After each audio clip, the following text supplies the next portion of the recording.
தென்னிந்தியாவின் ஆக்ஸ்போர்டு என்ற பெருமையை பாளையங்கோட்டை பெற்றிருக்கிறது என்றால், அதன் பின்னணியில் பெரும் உழைப்பும் முயற்சியும் தொலைநோக்கும் நீண்ட நெடிய வரலாறும் இருந்திருக்க வேண்டும்.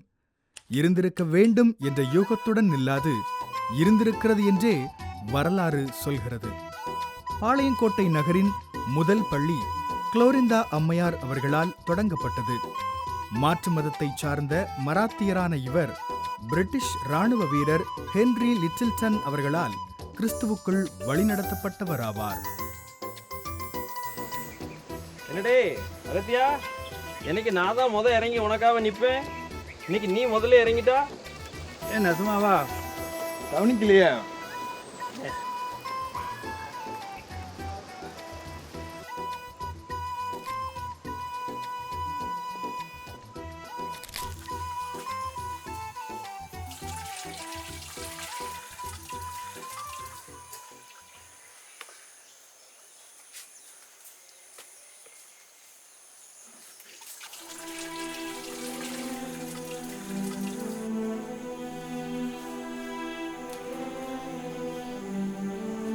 என்னாச்சுடே, உன் நினைப்பு இங்க இல்லையே? கொஞ்சம் அது கூட எதுவும் சண்டையா? இல்ல வீட்டுக்கு சீக்கிரமா போகணும். சீக்கிரமா? ஏன்டே, கிணத்து குளிக்க வரலையா?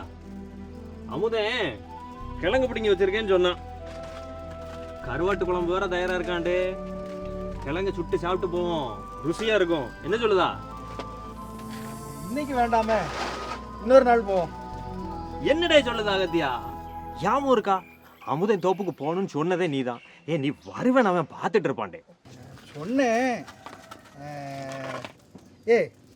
உனக்கு நம்ம கோயிலுக்குள்ள போகணும்னு இஷ்டம் இருக்காடே? கோயிலுக்கா? ஏன்டே நடக்காத விஷயத்த பேசுறா? கோயிலுக்குள்ள நம்ம போக முடியுமா? மேல் ஜாதிக்காரங்க தான் கோயிலுக்குள்ள போகணும், அதான் சட்டம். கேட்ட கேள்விக்கு மட்டும் பதில் சொல்லடே. போறதுக்கு இஷ்டம் இருக்கா இல்லையான்னு தான் கேட்கேன். இஷ்டம் தான், அதெல்லாம் நடக்குமா? அது நடக்கிறதுக்கான வேலையை செஞ்சுட்டு தான் கேட்கேன். நம்ம பிள்ளைகளு போவோம், நாம போக முடியல சரிதான். நாளைக்கு நம்ம பிள்ளைகளு போவோம். எப்படிடே? இளம்பரதிய படிக்க வைக்க அனுப்ப போறேன். எழுத படிக்கவா? என்னடே சொல்லுதா? யார் நம்ம பிள்ளைகளுக்கு சொல்லி கொடுப்பா? நடக்காத விஷயத்த பேசாதவே. நம்ம குளோரிந்தா அம்மா கிட்ட தான் அனுப்ப போறேன். எது? அந்த வெள்ளக்கார சாமியை கும்பிடுற அந்த மேல்ஜாதி பொம்பளையா? நம்ம பிள்ளைகளை எப்படி அவ சேர்த்துக்கிடுவாங்க? இங்க பாரு, குளோரிந்தா அம்மா கிட்ட யாருக்குன்னு பேசியாச்சு கதிரவா. நம்ம பிள்ளைகளை சேர்த்துக்கிட்டதேன்னு சொல்லிட்டாவ. நம்ம பிள்ளைகளா? என் பிள்ளை கமலனையும் சேர்த்தா கேட்ட பிறகு நீயும் நானும் சேக்காளி, அப்புறம் உனக்கு கேட்காம எனக்கு மட்டும் மட்டும் கேட்பேன். நல்லா பேசுறது பேரு கதை. இருந்தாலும் அந்த அம்மா நம்ம ஜாதி பிள்ளைகளை சேர்த்துக்கிடுவாங்களான்னு தான். எங்க பேரு இப்படிலாம் இழுக்காத. குளோரிந்தா அம்மா சாதி கீதியெல்லாம் பார்க்க மாட்டாவ. சாட்டு வா வா. சரி.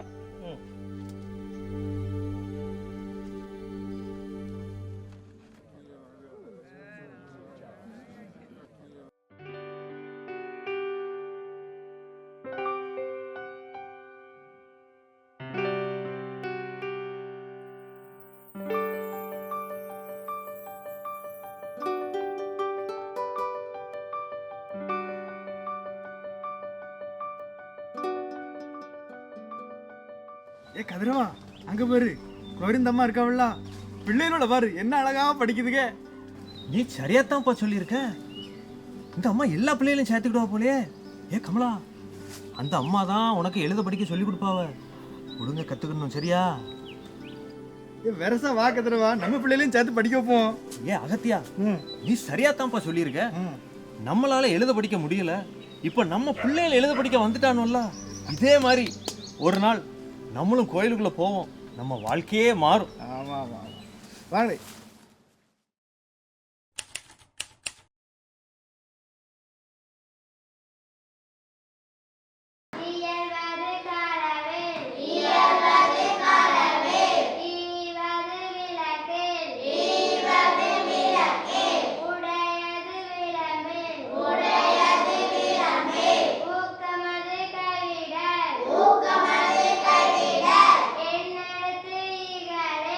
என்னெழுத்து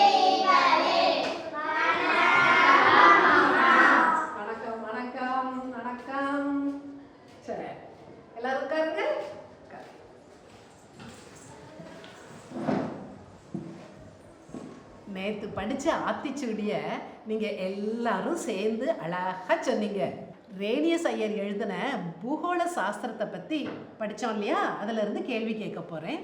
லக்ஷ்மி, அந்த புத்தகம் எதை பற்றியது? பூகோள அம்மா. பிள்ளைங்களா, தமிழில் உள்ள ஒரே பூகோள புஸ்தகம் இதுதான். லட்சுமி, நான் உங்கள்கிட்ட இன்னொரு கேள்வி கேட்க போகிறேன். பூமியோட உருவம் எப்படிப்பட்டது? உருண்டை, அதாவது கோள வடிவம் அம்மா. நேற்று வேற என்னெல்லாம் படித்தோம்? சங்கரி, நீ சொல்லு, உனக்கு ஏதாவது ஞாபகம் இருக்கா? பிரபஞ்சத்தில் நட்சத்திர மண்டலம் பற்றி படித்தோம் இல்லையா, அதோட பேர் என்ன? நம்ம உணவு எடுத்துக்கிடுவோம் இல்லையா, அதோட சம்மந்தப்பட்டிருக்கோம். அம்மா அம்மா காபி தானம்மா. சங்கரி சங்கரி, அதோட பேரு பால்வழி மண்டலம். நான் உங்களுக்கு ஏற்கனவே சொல்லியிருக்கிறேன், நான் கேள்வி கேட்கும்போது நீங்கள் யாரும் உங்கள் சிநேகிதிங்க கிட்ட கேட்டு சொல்லக்கூடாது. ஆனால் மற்ற நேரங்களில் நீங்கள் அவங்கக்கிட்ட கேட்டு கற்றுக்கிடலாம். ரேனியஸ் அம்மா நமக்கு கற்றுக் கொடுத்த ஒரு முறையை நாம் இன்னைக்கு பின்பற்ற போகிறோம். சரியா? இப்போ நான் உங்களை சின்ன சின்ன குழுக்களா ஜோடி ஜோடியா பிரிக்க போறேன். சக கற்றல் என்பது கற்போரை ஈடுபடுத்தி கற்கச் செய்யும் சிறந்த முறைகளுள் ஒன்றாகும். இது நெல்லை அப்போஸ்தலன் என்றழைக்கப்படும் அருட்திரு ரேனியஸ் அவர்களின் துணைவியாரால் தொடங்கப்பட்ட பெண்கள் போர்டிங் பள்ளி ஜிபிஎஸ்ஸில் மட்டும் இக்கற்றல் முறை நடைபெறவில்லை. கதீட்ரல், தூய யோவான் பள்ளி, மேரியார்டன், ஆஸ்போன், அப்பர் கிளாப்டன், சாரா சக்கர் என எல்லா பள்ளிகளிலும் நிகழ்ந்தது. அருட்தொண்டர் ரேனியஸ் அவர்கள் தாம் திருநெல்வேலியில் இருந்த 18 ஆண்டுகளில் 107 பள்ளிகளை நிறுவியிருக்கிறார் என்பது இங்கு நினைவு கூறத்தக்கது.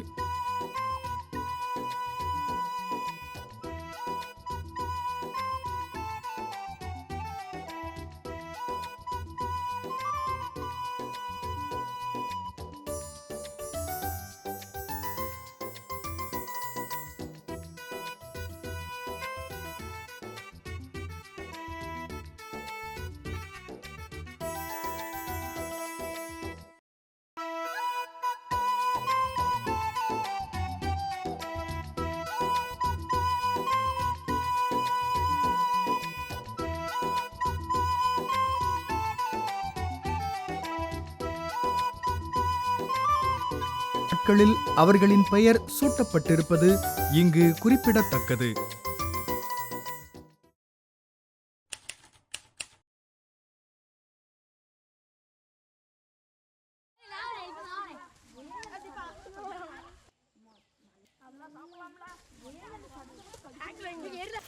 இல்லை சந்திரா, கப்சாமிக்கு தனவனுக்கு என்னடே ஆச்சு? அவன் ஏன் எனக்கு விளையாட வரல?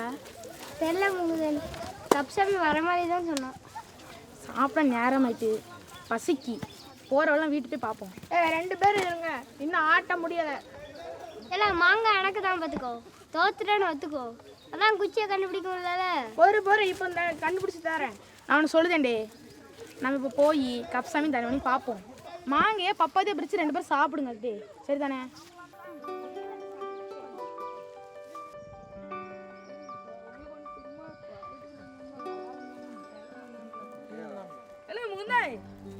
கருப்பு ஏத்துன்னு ஏம்பளை விளையாட வரல. இல்லை காலையில் உங்கள் வீட்டுக்கு நாங்கள் தேடி வந்தோம்னா நீங்கள் 5 மினிட்ல ஆட வேண்டியல. இல்லை உங்களுக்கு ஒன்று தெரியுமா, நீங்கள் நாங்கள் துறை வீட்டுக்கு போனோம். என்ன அங்கேயா? எப்படி? ஏன் துரான தொட்டாரா? ஆமாம், என்னை தொட்டாரு. திங்கிறதுக்கு மிட்டாயெல்லாம் கொடுத்தாரு. உனக்கு எப்படி இருந்துச்சு? சூடாக இருந்துச்சா குளிர்ச்சா? அப்படிலாம் ஒன்றும் இல்லை, நம்மளை மாதிரி தான் அவரும் இருக்கார். என்னடா பண்ணுறீங்க? என்னடா பண்ணுறீங்க? அவரை மாதிரி நீ வெள்ளையாவதியான்னு பார்க்கும். இல்லை அப்படிலாம் ஒன்றும் இல்லை, துறை நம்மள மாதிரி தான் இருக்காரு. நல்லா அன்பாக பேசுறாருல, திங்கிறதுக்கு மிட்டாயெல்லாம் கொடுக்காருல. ரொம்ப நிறைய கதையெல்லாம் எங்களுக்கு சொல்லி கொடுத்தாங்க, ரொம்ப நல்லா இருந்துச்சு. ஏன்னு ஒரு புது சத்தத்தெல்லாம் சொல்லி கொடுத்தாரு. இல்லை அவரே மாதிரி நம்மளாம் அவர்கிட்ட போய் பேசினா எப்படி இருக்குமா யோசிச்சு பாருல. சேக்காலையும் கூட்டு வர சொன்னார்ல அவரு. நாங்களும் வரட்டுமா? சரி, நம்ம நாளைக்கு எல்லாரும் சேர்ந்து போவோம். இவ்விதம் அருட்பணியாளர் பேரன் புரூக் அவர்கள் மிட்டாய் கொடுத்து குழந்தைகளுடைய சிநேகிதராகிக் கொள்ளும் பழக்கம் கொண்டவர். அப்படி தன் சிநேகிதரான பிள்ளைகளை வேப்ப மரத்து நிழலில் உட்கார வைத்து கதைகளும் பாடங்களும் கற்றுக் கொடுப்பது அவரது பாணி.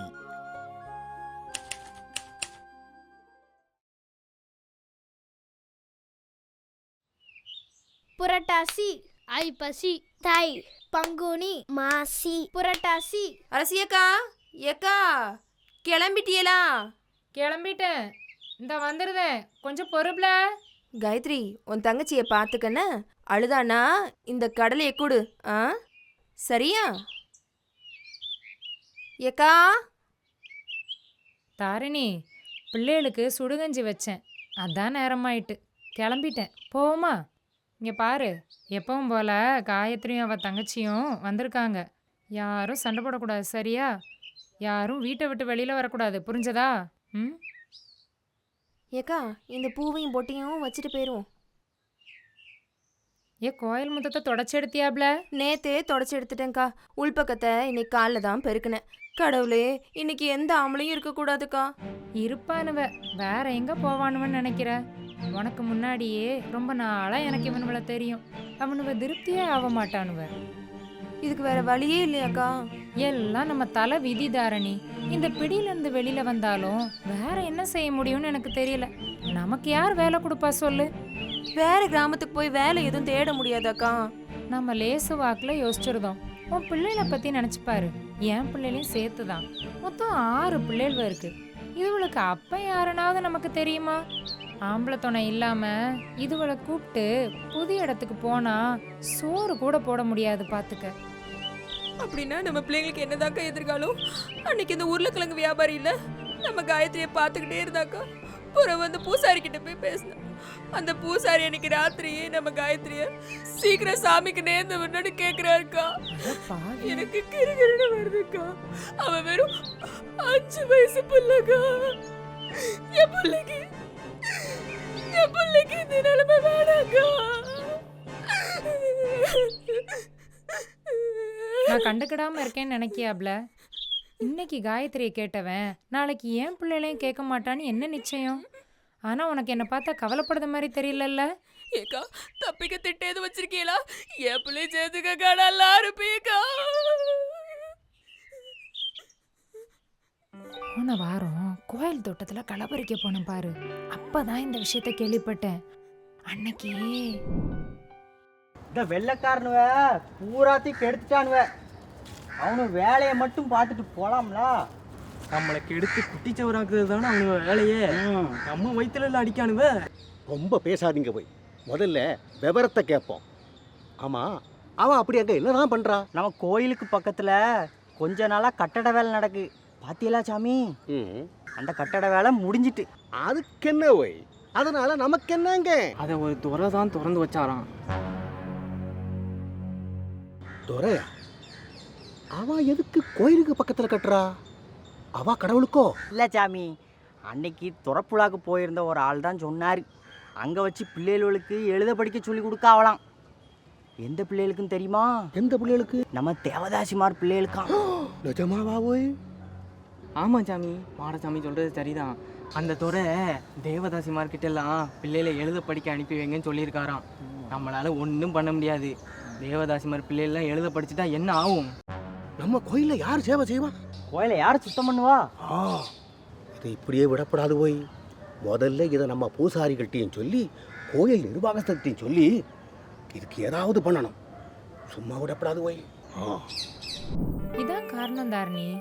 இத கேட்கத வர நானும் உன்ன மாதிரி தான் பயந்துட்டே இருந்தேன். ஆனா அதை உன்கிட்ட காட்டிக்கிடாம இருந்தேன். நம்ம பிள்ளைகளுக்கு எதிர்காலம் இருக்குல்ல, நாம கவலைப்பட வேண்டாம். ஏக்கா, எனக்கு என்ன சொல்லனே தெரியலக்கா. வார்த்தையே வரமாட்டுக்கு. ஒவ்வொரு நிமிஷமும் நம்ம பிள்ளைகள் நினைச்சு நான் வருத்தப்பட்டு இருந்தேக்கா. துறை மூலமா எழுத படிக்க கத்துக்கிட்டா நம்மள மாதிரி நம்ம பிள்ளைகள் சங்கடப்படாதுவக்கா. தெய்வமே, உனக்கு கோடி நன்றி. தேவதாசி பெண்களின் குழந்தைகளும் தங்கள் தாயாரின் வழியிலே சென்று சிக்கிக்கொள்ளாதபடி கல்வி ஒளிபெற்று வளமான எதிர்காலம் பெற வேண்டும் என்ற நோக்கில் தேவதாசி பெண்களின் குழந்தைகளுக்காகவே மேல்நாட்டைச் சேர்ந்த ஆஸ்போன் சகோதரிகளின் பொருளாதார உதவியால் தொடங்கப்பட்டதே ஆஸ்போன் பள்ளி.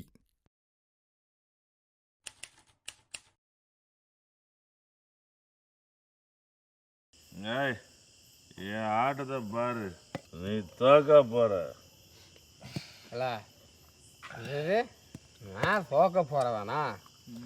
நான் ஜெயிக்க போறவன்ல. நான் ஜெயிக்க பிறந்தவன். இப்ப பாரு போடுறேன். என் ஆட்டத்தை பாரு. இப்ப பாரு என்ன 1 2 3 9 வெள்ளை.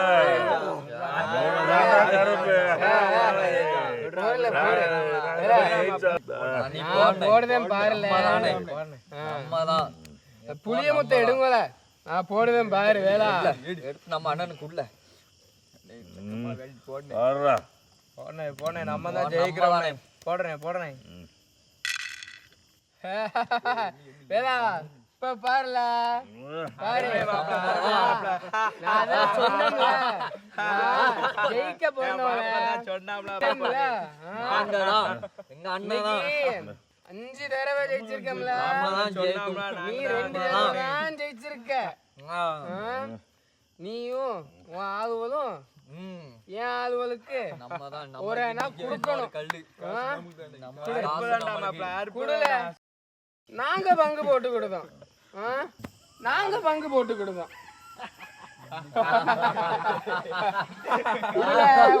குடு.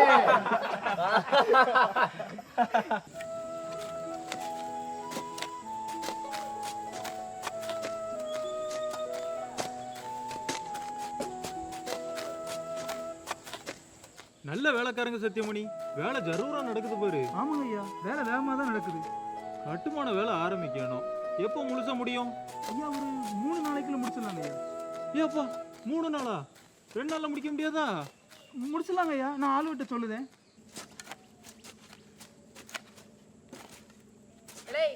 எங்க இடத்துல யார் கேட்கல சுத்தம் பண்ணுவீங்க? நான் வேலைக்கு தான் வந்தேன், கேட்டீங்களா? வேலை தந்தவர்கிட்ட போய் கேளுங்க. எவன் மனம் கொடுத்தாலும் என்ன செய்வீங்களோ? இருங்களேன், ஆள் உள்ள கூட்டு வரேன். இவங்களுக்கு சரியான புத்தி சொல்லி கொடுக்கணும். பாத்துக்க, நம்ம நிலத்துல வந்து சுத்தம் பண்ணிட்டு கிடக்கானுவ. ஏய், என்னப்பா பிரச்சனை? ஏதாச்சும் தேடிட்டு வந்தீங்களா? எவன்ல அவன்? ஐயா அது வந்து இந்த பாதையா போயிட்டு இருந்தோம் ஐயா. இது எங்க இடம்? எதுக்கு செதுக்குறானோன்னு எங்களுக்கு உண்மை தெரிஞ்சாகணும். உங்க இடமா? உண்மையாவா? நதான் ராத்திரி இங்க தானே வரோம். என்ன சொல்றீங்க? நான் இன்னொருத்தர்கிட்ட இருந்து நிலத்தை கரைய முடிச்சிருக்கேன். கரைய பத்திரம் என் கிட்ட தான் இருக்கு. நீங்க என்னடா உங்க நிலம்னு சொல்றீங்க? உண்மை என்னன்னு தெரியணும். பத்திரம் உங்ககிட்ட இருக்கா? பத்திரம் அது பத்திரம் இல்லை. ஆனால் நாங்க தினம் ராத்திரி இங்க வருவோம் ஐயா, அதனால எங்க இடம்னு சொன்னோம். மற்றபடி எங்க சொந்த இடம்லாம் கிடையாதுங்கய்யா. நினைச்சேன். நல்ல பிள்ளைங்களா, என் கூட வாங்க பார்ப்போம். அந்த மரத்தடியில் போய் என்னன்னு பேசுவோம். அவங்க வேலை நடக்கட்டும்.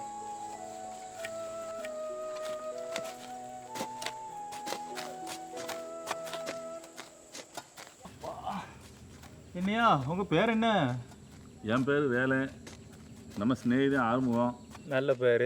எத்தனை பிள்ளைங்க இருக்கு? ஏன் நமக்கு 2 பிள்ளைங்க. எனக்கு ஒரு பையன் ஐயா. பிள்ளைங்க என்னவா ஆசைப்படுறீங்க? இது நம்ம வயலில் வேலை பார்த்துக்கிட்டு அப்படியே வாழ்க்கையை ஓட்டிட வேண்டியதாங்கய்யா. நாங்கள் வேற என்ன ஆசைப்பட? எழுத படிக்க வேணாமா? என்னங்க ஐயா, எங்கள் பிள்ளைங்களுக்கு யாரையா சொல்லி கொடுப்பா? சீக்கிரத்தில் இந்த இடத்துல கட்டடம் கட்ட போகிறோம்.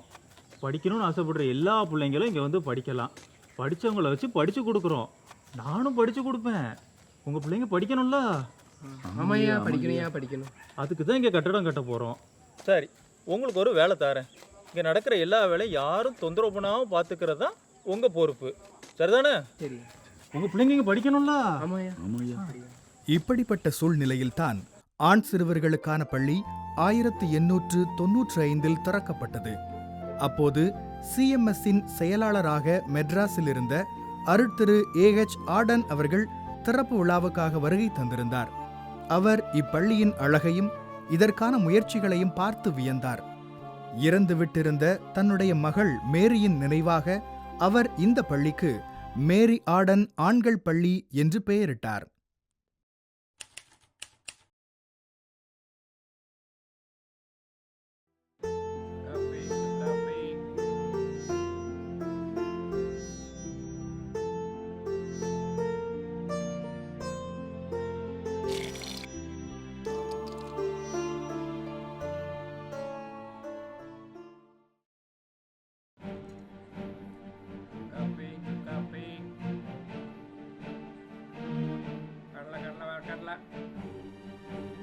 காஃபி.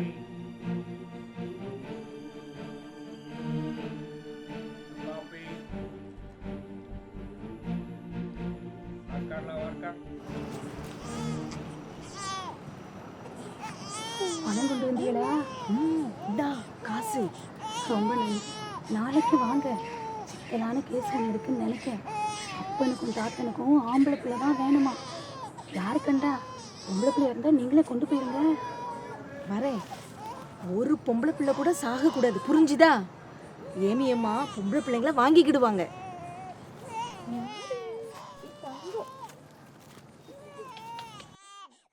அந்த பொம்பளை பிள்ளை எதுக்கு இந்தம்மா வாங்கிட்டு போகுது? இவ்வளோ பணம் எங்கேருந்து கிடைக்குது? சத்தம் போடாத. கொஞ்ச நாளைக்கு முன்னாடி துரையம்மா இங்கே வந்தாக. அவங்க ஏற்பாடு தான் இது. பணம் கொடுக்குது அவங்க தான். இந்த பிள்ளையெல்லாம் அந்த அம்மா வீட்டில் தான் இருக்குதுங்க. அந்த அம்மா அதுக்கு இந்த பிள்ளைய வாங்கிட்டு போகுது? இவ்வளோ பணம் ஏன் வீணாக்குது? எப்போ மாதிரி பொம்பளை பிள்ளைய கொண்டு போச்சுட்டு போயிட்டே இருக்கலாம்ல. ஏமியம்மா இந்த பிள்ளைகளை அவங்க வீட்டில் தான் வளர்க்குறாங்க. அதுவ வளர்ந்த பிறகு எழுத படிக்க சொல்லி கொடுக்குறாங்க. இதை மாதிரி 4 பிள்ளைகளை நம்ம காப்பாற்றிருக்கோம் தெரியுமா? இப்படி நிறைய பிள்ளைகளை காப்பாற்றி அதுகளுக்கு எழுத படிக்க சொல்லி கொடுக்காங்கன்னு கேள்விப்பட்டேன். இந்த அம்மா முன்னாடியே வந்திருந்தாங்கன்னா பொம்பளை பிள்ளைகளெல்லாம் கொண்டு போச்சிருக்க வேணாம் நம்ம. முத்துமாலை குடத்தை கொண்டா, நாத்திக்கிட்டு வரேன். ரொம்ப நன்றிக்கா. வெயில் ரொம்ப ஜாஸ்தி இல்லை? ஆமாம். ஏன்னா பிறக்க போகிற சிங்கக்குட்டிக்கு என்ன பேர் வைக்கலான்னு யோசிச்சிட்டியா? அதான்க்கா சிக்கலே.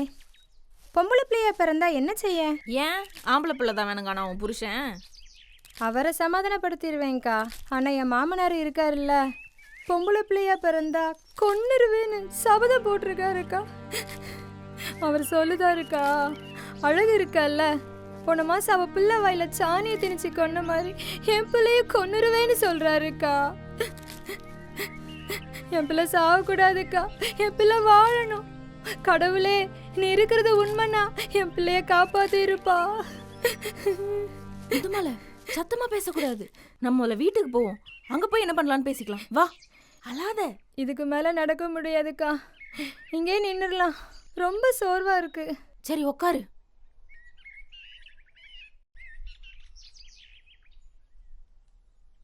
முத்துமாலை, நான் ஒரு நல்ல செய்தி சொல்லுதேன் கேளு. ஆனா அதுக்கு நீ மனசு தைரியமா வச்சுக்கிடணும். அப்படின்னா நம்ம பிறக்க போற பிள்ளைய காப்பாத்திரலாம், பொம்பளை பிள்ளையா பிறந்தாலும். என்ன சொல்றீங்கக்கா? சொல்லுங்கக்கா. என் பிள்ளைய காப்பாற்றணும்னா நான் என்னனாலும் செய்கிறேன்க்கா. இங்கே வா.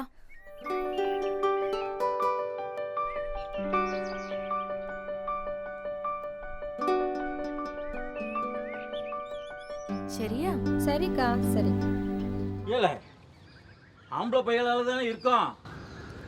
ஆமாப்பா, ஆம்பளை பிள்ளைய தான் இருக்குன்னு நினைக்கிறேன். நினைக்கியா? உறுதியா சொல்ல முடியல. பொம்பளை பிள்ளையா இருக்கட்டும், உடனே கொண்டு விடுவேன். ஏல பாண்டி, சாணி எடுத்து வச்சிருக்கியால? இருக்கு சித்தப்பா.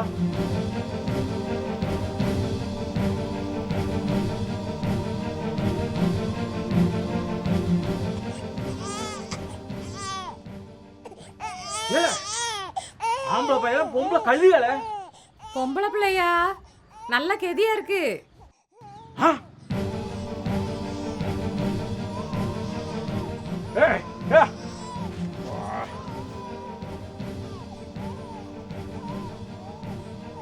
பிள்ளைய எடுத்துட்டு வா, விரச எடுத்துட்டு வா. கழுதையை கொன்னுடுவோம். அது இருந்து என்னத்தை சாதிக்க போகுது? கொல்ல போறீங்களா? குழந்தைய கொல்லலாம் கூடாது, அவ வாழணும். நீ துறமா கூட இருக்கிற பொம்பளை தானே, இந்த அம்மா கிட்ட கொண்டு போக கூடாது. கொண்டு போக கூடாது. ஏன்?